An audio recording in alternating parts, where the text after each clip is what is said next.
Okay, so just really quickly, I wanted to finish up this discussion about friends and Lyme disease.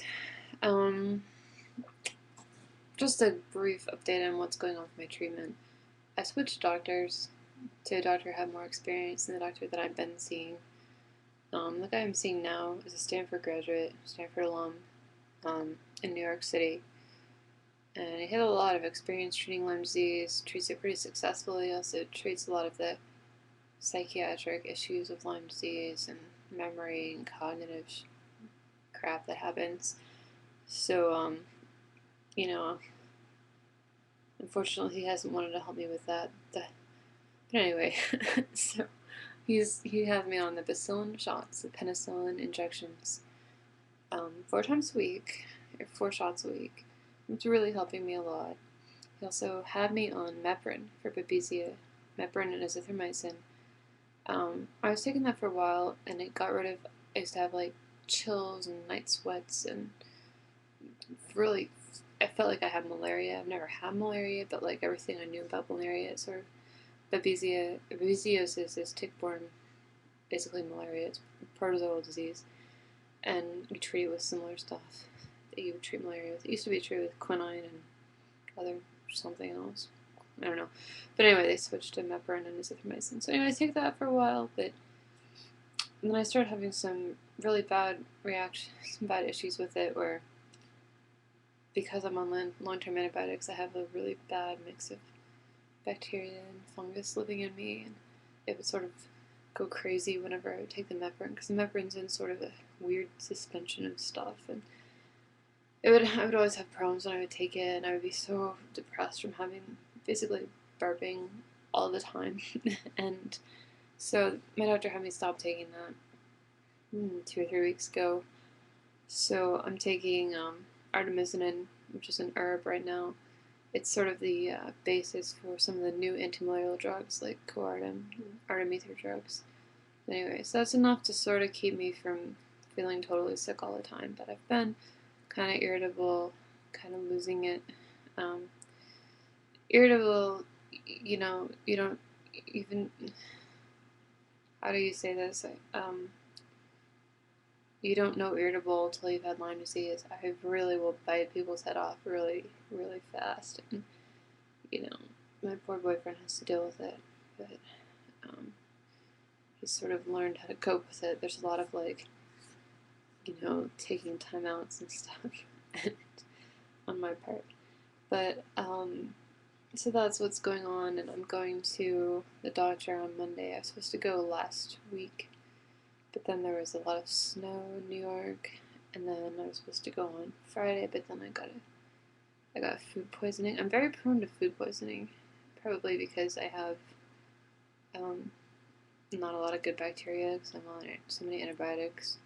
You'd think the antibiotics would protect you from food poisoning, but I just seem to be very, very prone to it. So I didn't go then. I'm going to go down to New York with John this weekend and stay over one extra night with his parents and go to my appointment on Monday. I'm going to be trying to get some other sort of treatment for babesiosis other than Mepron, because Mepron is really bad. I hate that. I can't get it made without the sugar because they only make it one way and it costs about $1,000 a month, so I'm not really going to get it some way unless my insurance will cover it. So, about friends, I feel very isolated here, and it's sort of awkward for me because I don't have a lot to talk about in my life besides stuff related to this and books I'm reading. I can talk about books. I've been reading a lot. And also I just feel, sort of prone to being judged because a lot of times, say I go out with some people and go to a party or something, people ask, what do you do? And I'm like, well, I'm sick. Like, this is probably the only time I'm leaving my house this week except for shots. And, I probably had to bring a whole bag of supplements and medicines just in case something happened here, in case I don't make it home. I need to have all this stuff with me. And I'm probably having symptoms right now, and I might even be having a hard time talking with you. My brain might not be keeping up with me. You never know what people are experiencing, and A lot of people with Lyme disease look fine.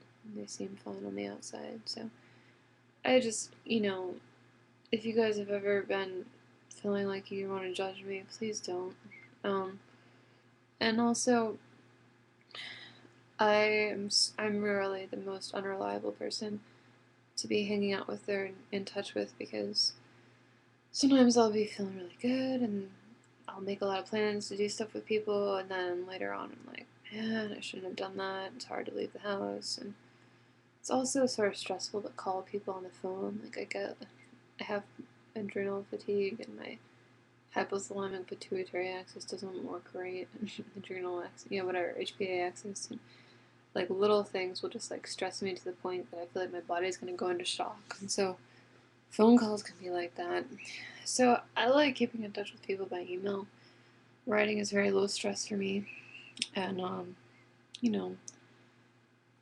feel ashamed to use Facebook so much, but it's my way to keep in touch with people. So anything you guys want to do in the way of writing, I love to keep in touch with you all by writing. And, the occasional phone call when I'm up for it. But yeah, if I ever, like, flake out on something or seem to be kind of weird or something, just please give me the benefit of the doubt. I know I'm kind of odd. And I'm kind of kneeling on my knees here because I'm in the kitchen and I don't really have a chair in here. So yeah, I want to keep in touch with you, and I haven't lost interest in you people because I've been sick. It's more like I just feel like it's kind of hard to bring people into my world when my world is the way it is, and it's hard to connect with people in their world when I don't. My world has very little in common with their world, and also when I guess I'm afraid that my world will translate into something dishonorable in their world. Like, I guess I'm afraid that some people will think that I'm misguided in trying to get long-term antibiotic treatment for Lyme disease. I know a lot of people don't believe in it. It's my best option because some people do get better on this, and I've really improved a lot on it. I'm not perfect and it's not fast or anything, but when I was off antibiotics, I couldn't type, I couldn't form grammatical sentences, and I was really bad off, really crazy. I was basically, looking at the symptoms, I think I had encephalopathy and, back of the neck swollen and stiff and pain and shit. So, as insofar as antibiotics are keeping me from having that situation, which they are, and it's not just the anti-inflammatory effect of the antibiotics or whatever. It's not, by no means is it a placebo effect.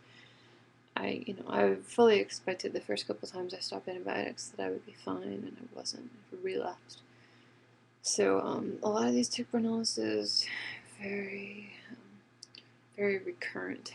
So, but I'll get over it all eventually, and I've had to just try a lot of stuff trying to get better. Lyme disease patients aren't stupid or gullible. They don't have a lot of good options, so they have to use whatever options they have, because it is it is treatable in a lot of cases, and when it's ruining your life, you have to fight for your life. So, I guess I'm doing what seems to make sense from what I see has worked for other people, and doctors who seem to have experience in getting people better. My doctor seems to get a lot of people to the condition of remission rather quickly, and he expects that I'll be in remission from Lyme disease in a month or two, and then I'll work on the other two infections, which can sort of be relapsing, and Babesiosis and Bartonellosis. And gotten really interested in intracellular pathogens like Bartonella. Really interesting. Very hard to